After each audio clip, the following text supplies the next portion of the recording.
Design inspiration, real-life makeovers, and the latest in pop culture. This is the Uploft Interior Design Podcast with Betsy Helmuth. I'm so excited because today I'm here with a very special guest. You know, on this podcast, I have interviewed famous designers, people who want to be designers, people who became designers, all sorts of influencers in the home space. But I have never talked to a client on the podcast. And I was so excited when, after working with Lorna for so many sessions, I was like, you know what? She's so dynamic. She has so much going on, both personally, professionally. And then, of course, I've worked with her many times. Maybe she'd like to share her story of what it feels like to be a client, what it feels like to kind of hire an interior designer, work with an interior designer, and come out the other side with your transformed space. So welcome, Lorna Kleidman, to the show. Lorna, I'm so excited that you're joining me. Thank you for having me. This is such a great idea, and it's such my honor because I'm your biggest fan. Oh, Big fan of the team. And truth be told, I wish I was a designer, but I'm not. I don't have those talents and skills, but you do, and I'm so glad I met you. well, so am I.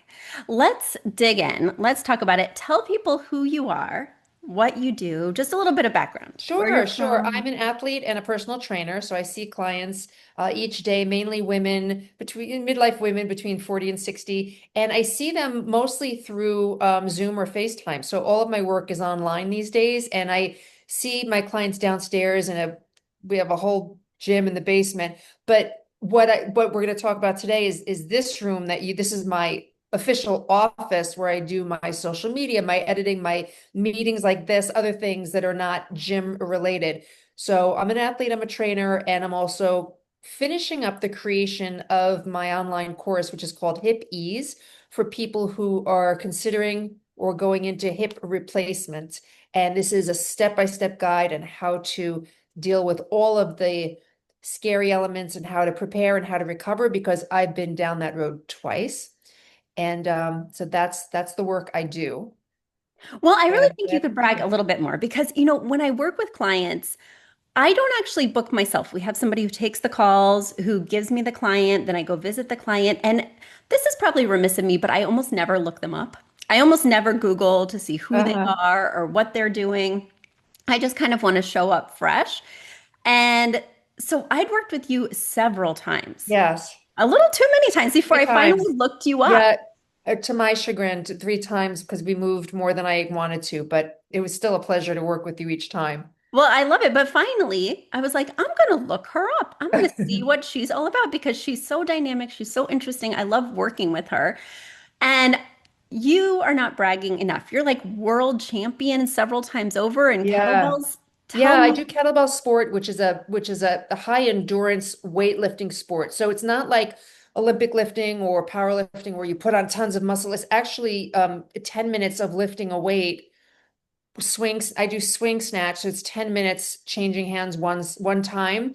And I am the best in the world in the over 50 category. I just turned 60 and I'm still competing against the younger women who are like up to 30 years my junior. And I've been in the sport for about 18 years, no injuries. My hip replacements were due to osteoarthritis, which I would have had to have had addressed in any case, whether I was, lifting weights or not. So it's an endurance sport. It's very unique. It came from Russia about 30 years, 40 years ago. And it's still kind of underground, like CrossFit used to be. But then CrossFit got exploded with all this big sponsorships. And I hope at some point my sport will too. So I travel internationally and compete, and I train in my basement, and where I have a whole bunch of other tools for lifting also. But you can see I have 2 Instagram pages, which we can talk about later. One is dedicated to fitness for women in midlife, and the other one is dedicated to my accomplishments and training in kettlebell sport, because I don't necessarily train. Most of the people I train are not in the sport. That's like my thing. Well, and it's so funny. I'm doing the math right now. Can you see the wheels turning? I'm doing the math. You must have started this in your 40s. 42. And now you're like a world champion? Yeah, 8 times over. Yeah, I started really late, really late. I was just introduced to the sport. I was a gym class junkie, literally 2 classes a day, 7 days a week, all through my 30s. I was in the gym 2 hours a day, every single day. I was just addicted. Was it And kettlebells? Is that what you were it doing? wasn't kettlebells then. Oh, It was step classes, aerobics classes, boxing classes. And then a trainer said to me, "What the hell are you doing? Why are you wasting so much time on cardio? Why don't you lift some weights?" And I was like, "Okay, show me." And then he's the one so I learned to lift weights. I got better results without having to do so much cardio.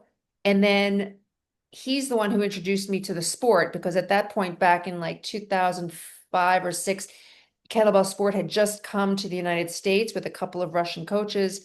And he heard about the sport and he said, maybe you'd be good at this because you're dedicated, you like the cardio aspect, you like the so I looked into it, and that's how I got on the road to this sport 18 years ago. And I started at 42. And I got to tell you, for women, that's a really peak age, like late 30s, all through your 40s.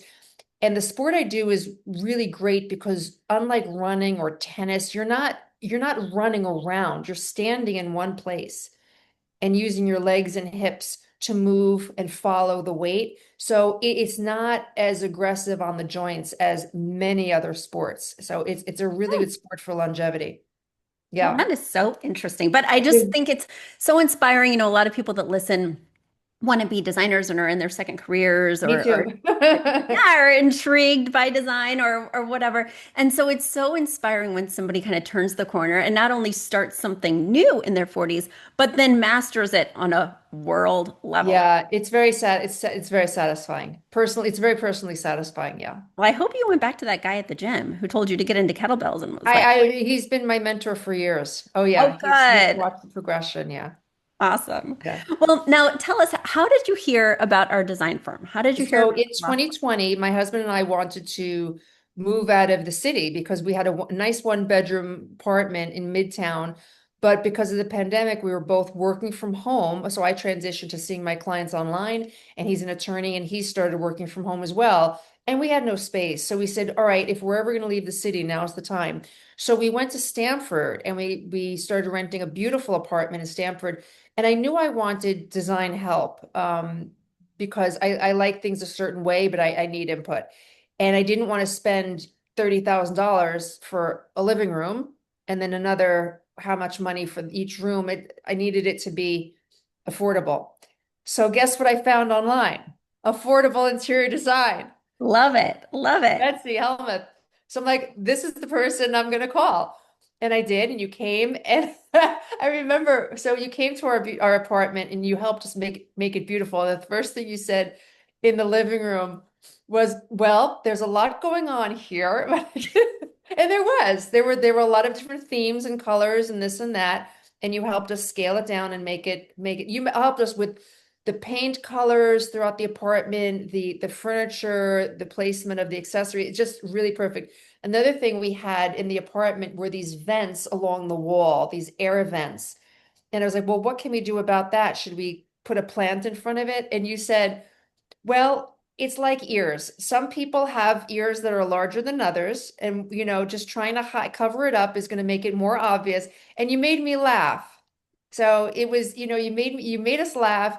You helped us tremendously. I mean, I love the colors you chose throughout the apartment. And then when the interest rates for housing went down, we were like, let's buy. So we bought a house in Fairfield, called you again. Big project. You helped us with that. Tremendous. And then last year we downsized actually because we have more family here in the Hudson Valley where we are now. This is hopefully our last move for a very, very long time. I'm fine if I pass away in this house. And so once again, Betsy, help me repurpose everything into this new smaller house. And you did. And it's been just amazing. I think the world of you. Well, it's amazing how many of those pieces that we selected for a house that was, I don't know, 3 times the size Yeah, fit into your new space and worked beautifully. I was very just kind well. of shocked at how much could translate. Yeah. And Um, there were so many pieces that meant a lot to me that I didn't want to get rid of or have to forfeit. And we didn't have to, which is wonderful. and the typical designer makes money the more you spend. So Right. they're not really trying to get you to reuse things. They're not encouraging you to make something work or think outside the box because that's a huge cut to their Great income. point. That's And right. I just think that not only does that not fit a lot of people's lifestyles, like who has the finances or even the desire to completely start over? But also there's pieces you've grown attached to, pieces you selected because you loved them. Totally. Recently, they're brand new. And yeah, Yeah. that's such a good point. And I also appreciate the fact that you helped me make decisions right away. Like if I or my husband said, "Well, what about this idea?" You're like, "No, it doesn't suit the space." And it's just like, okay, there's no hemming and hawing, there's no back and forth. It's like that's the way I like to do it. It's like just help me make a decision. Well, and going back to that, and even what you said earlier about me being a little funny and kind of pointing things out, my personality is not for every client because I'm Really? in this business too long and I'm going to tell it like it is and Right. I'm not going to dance around. I But I love that. literally had a client last week in upstate New York. My personality was not. Really? Well, I Not mean, I conducive? adapt. I adapt. So I could tell he wasn't picking up what I was putting down. So I had to spin it in a different way. Yeah. Yeah. And that's a big part of I don't know if you feel this with your clients, but that's a big part of my job is reading the room. Totally. The You know, psychology of the yes, client. because Yes. why are people calling me? What are they struggling with? Nobody's calling me because they're having a good day, Right. right? They're calling me because they're facing challenges. They don't know how to do this. They're feeling insecure. They're feeling ashamed of their space or just like Yeah. overwhelmed. And so I have to meet them where they are. But Yep. also, I work with you for such a short time. Like, it's just hours at a time to Yeah. transform the whole space. So I can't be too wishy-washy. Right. I have to give you my real feelings. I'll give you some explanations as to why I feel that way, but then we have to keep it moving. I love that approach. That works for me. And it's also touching on the psychological factors of a client. You must also come across a lot of couples who may have differing visions. I mean, even Carl and I had some differing opinions. For the most part, we're on the same page, but that's got to be a big challenge to Yeah. manage the expectations or the desires of both What I people. find is with a couple, typically, not always, but I tend to be more in alignment with one of them. Like it's never going to be 50-50, right? One of them I kind of agree with a little bit more than the other one. When they assert opinions or ideas, I kind of think one person's ideas might work a little better, just a little bit more. Typically, Right. it's like 60-40, sometimes it's 90-10. So I have to find a way to connect with that partner who I'm not as in alignment with, who Right. I'm kind of saying, quote unquote, no to more. I have to find a way to give them some pretty big wins Right. so that everybody's bought in Right. because it is complicated. And one person may be more invested in the design. One person may kind of have to deal more with the design in terms of the person who tidies up needs the entryway to be just so, and the other Right. person. So it is a delicate dance, getting Yes. both people to know, like, and trust you in a matter of hours. Yes. Because I'm there for literally 1 to 2 hours, and they Yeah. both have to like me in order to make the changes I recommend. Yes. Yep. Or they both don't have to like me, but they have to trust me and my Trust you. Yeah. expertise. Yeah. And give in to, or at least, give some leeway to the person whose ideas are but And I want them to feel like I'm on their side and I've heard them. right.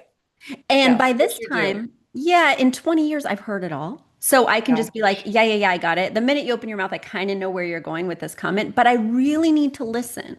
And I Yep. really need to hear if there's like a color I haven't heard before or a way I can validate that makes them both feel like they won.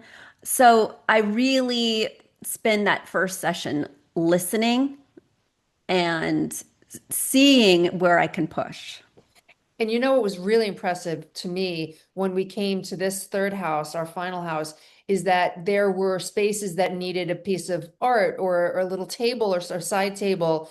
And you would say, where is that mirror? Where is that glass table that was in the blah, blah, blah? And I wouldn't even, it was downstairs in our storage room, and I wouldn't even remember that we had it, but you remembered. And that was really, you did that numerous times, and that was really impressive. Well, I definitely do not have an amazing memory at home. Like I forget, is tonight band night or is it tomorrow? Right. What's my child's middle name? I don't know. Don't even ask me birth dates. But I have a visual memory. So Oh, I it's remember what amazing. I've seen. And Wow. even if I have to remember a client, like I hadn't worked with this client that I worked with a couple weeks ago in years, I think 2015. Wow. And I didn't know who she was. I could not recall. It's literally been thousands of clients later. But the minute I looked at her mood boards, I knew exactly who it was. I remembered her Wow. face. I remembered her apartment. So it's funny like that. Yeah. Yeah. Yeah. It's like, I guess it's like when I train clients, like I know, I know what their capability is after a while. And if I come back to them later, if they've been away or if they've been ill or what have you, and I remember their capacity, what the weights that they lift, and even though I have it all written down, but I remember, the personality, the mentality, the approach. So yeah, it's a very personalized service for both of Right. us. Yeah. Yeah, and that really goes a long way. That builds that trust, right? And that sort of expertise that they're willing to invest in you some more because you've really Totally. invested in getting to know them. Totally. Yeah. Yeah. And so, now that you're in your new space in the Hudson Valley, how did working with us transform your space? What was it before? What did it become? So with this, you want me to show you this room? Yeah. So this room was originally, I'll show you from, so this is the office space. This was originally 2 rooms. So you walk in, and this was originally, there was a wall straight in front of you, and it divided into 2 separate bedrooms. And so before we moved in, we took down the wall and made it 1 room. And the furniture in here is everything that was in the library room in the house. Mm-hmm. Mm-hmm. So that the artwork, I love this artwork that you helped us choose. Yeah, so The nice. sofa bed, the purple rug, swivel chairs. Yep. Then I love this piece that was in a bathroom in the previous house and put it here. Yep. And then the shelves, the desk. And then I love what you've been so great at is helping us to figure out the carpet, which carpets go where. So we've got 2 carpets here, the long purple one, and then this one here.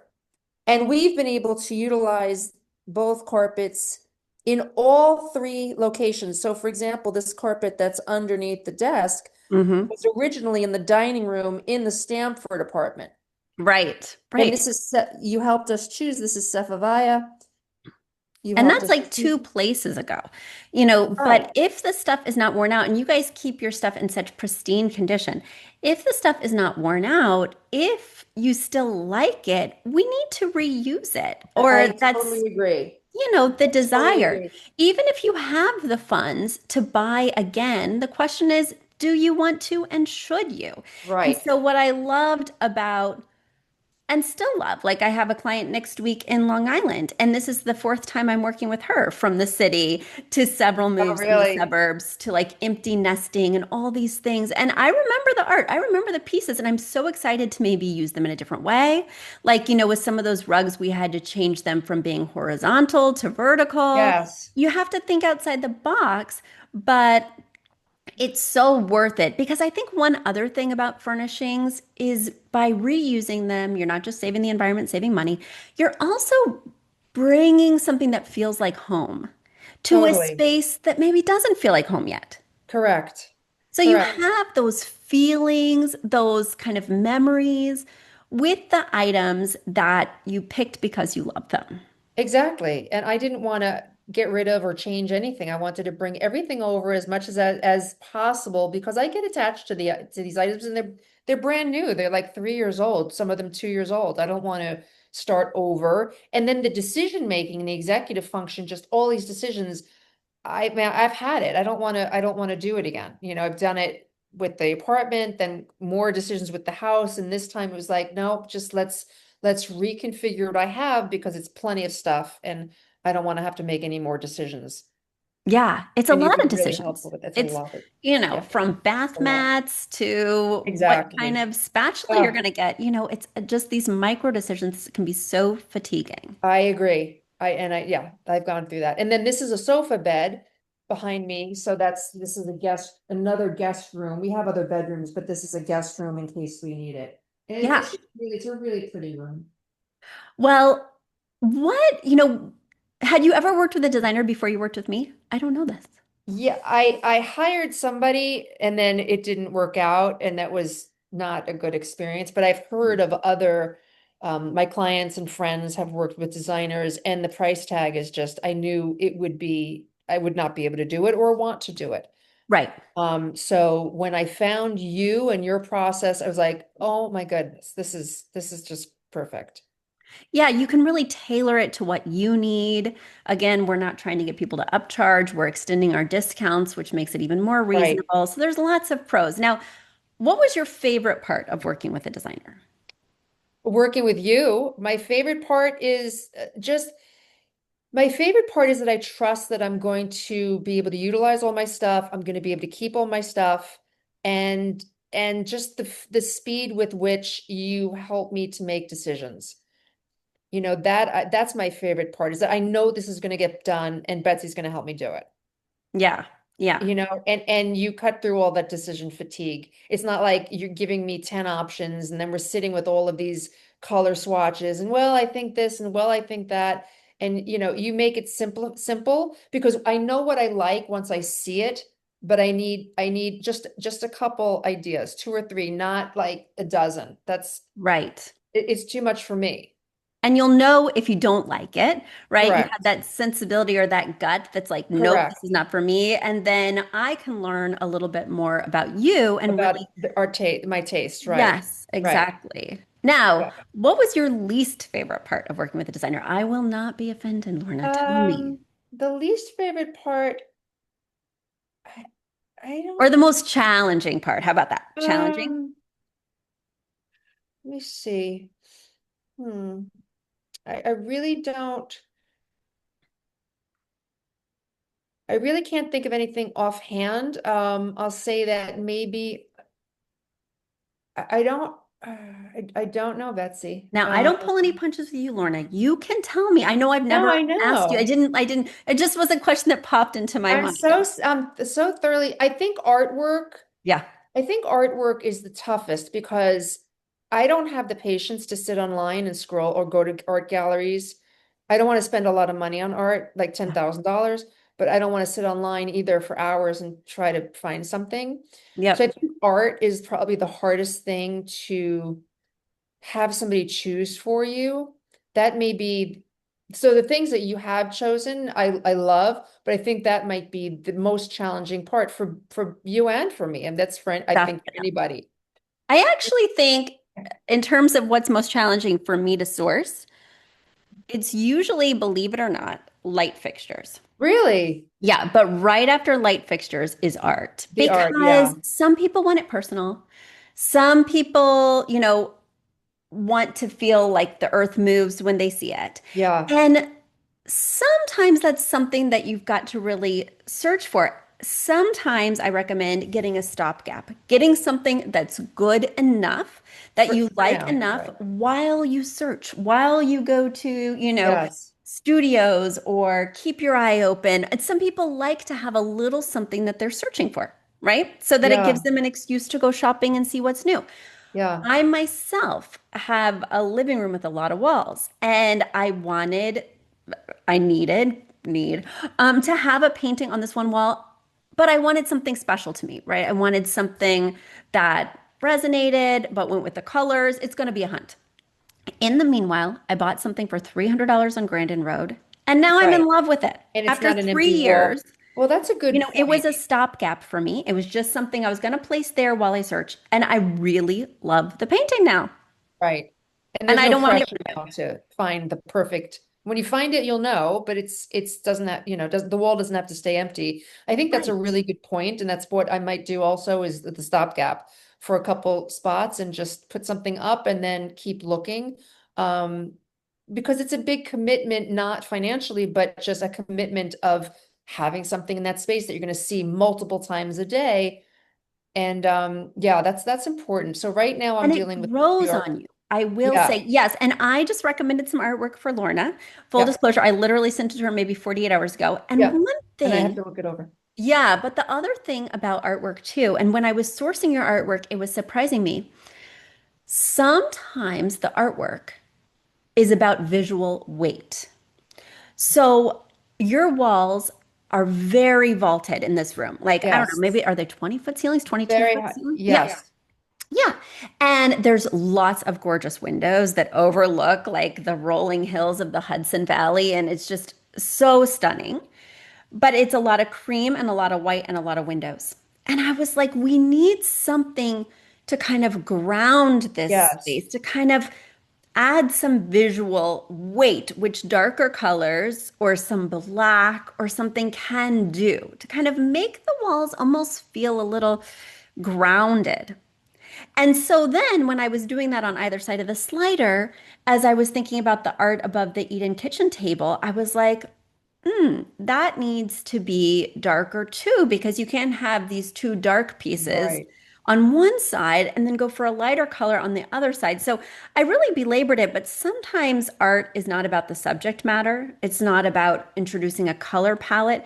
It's about bringing something to the walls because Yeah. they need something just like the space needs something floor plan wise. Yeah. So that's kind of what I was thinking, but Tricky. we can talk more It's about it. It tricky. is tricky, or it's just, Yeah. I picked out initially my first round with your artwork. I picked out totally different pieces above the dining table, and then it Huh. wasn't balancing the weight Huh. of the rest of the room. And that's a really big wall. Huh. Yeah, it So is. these are all things that kind of go into it. And at a certain point, you also like get this gut feeling like, why isn't it working? Because I was going to send it to you with these other dining pieces I'd selected, Okay. but they weren't, they You didn't weren't have, feeling 100% on it. well, no, there was too much white and the walls are white, or the creamy. They're actually kind And of too a many creamy off windows, white. Yeah. right? And then the trim is white. And I was like, it's not bringing the visual weight Hmm. that we need to Hmm. balance. Well, that's where your talents come in. But Yeah, anyway, I could, in terms of like light fixtures, I could choose three or four and be okay with any of them.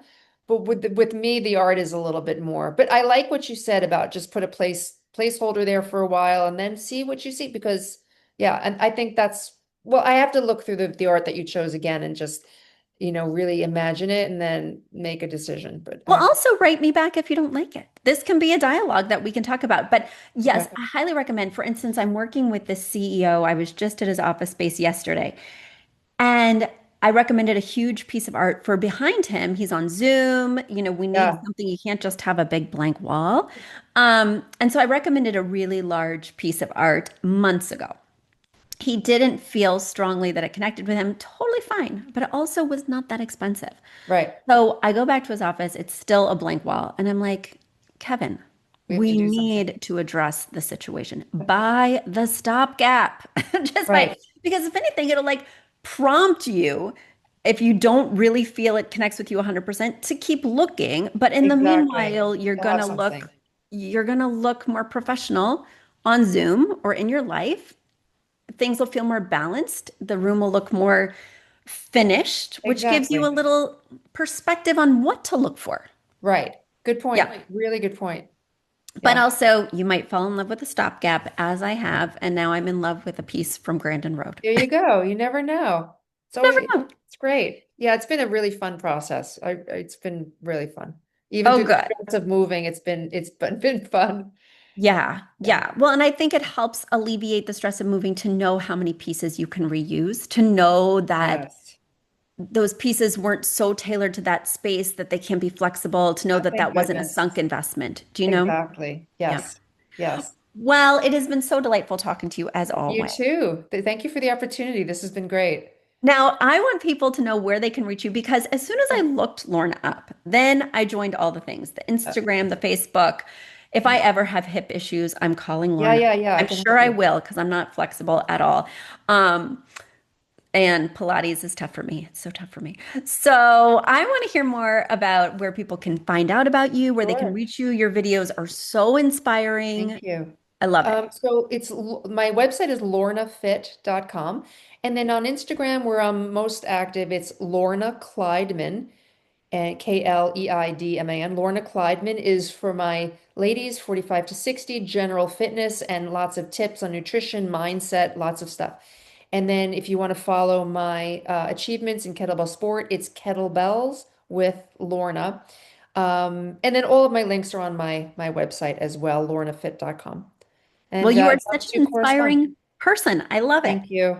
You too, Betsy. I really am. I'm really such a big fan. You know that. But I'm not just saying it because I mean I've worked with you 3 times. You've done a magnificent job each time, and you continue to. And you're just you're really spectacular what you do. And I'm so glad that I found you and that your name is Affordable Interior Design because that's exactly what I put into the search.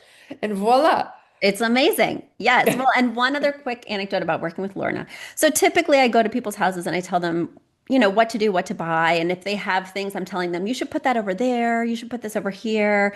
And they'll do it later, right? They'll hire the handyman or they'll work with a friend to move it. She, of course, because she has so much strength, literally just picks up the armchair, moves it across the room, rolls up the rug. I mean, it's like watching her in Yeah. action at one of her athletic events. I was I You was know like, why? Part of why what I did that is because, well, I wanted to do it while you were there to make sure everything was spaced properly after I moved it. But I also didn't want my husband coming home and saying, well, I don't like that. I don't think we should do that. I want to just get it done, get it positioned, and like, that's it. So I was so motivated. I was like, I'm going to do it and it's going to stay put.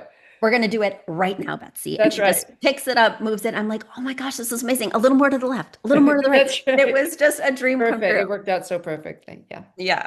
Well, thank you for coming on. I really Thank you for appreciate it. having me. Yes, and look at your art. Let me know what you think. Okay. I'll Options speak to you soon. abound, but yeah, there you go. All right. Have a great weekend. You too. Bye, Lorna. Okay. Bye. A big thanks to our producer Jeremy Young and to Aton and the Embassy for our theme music. And shout out to our parent company, Uploft Interior Design, your trusted source for expert interior design. Visit uploft.com to explore our services and book a consultation with one of our talented designers. If you're enjoying the Uploft Interior Design podcast, please support us by sharing the show with friends and leaving a 5-star review on Apple Podcasts or wherever you listen. It's the best way to help new listeners find us. Thanks for tuning in, and we'll see you next week with more pro tips and pop culture dish.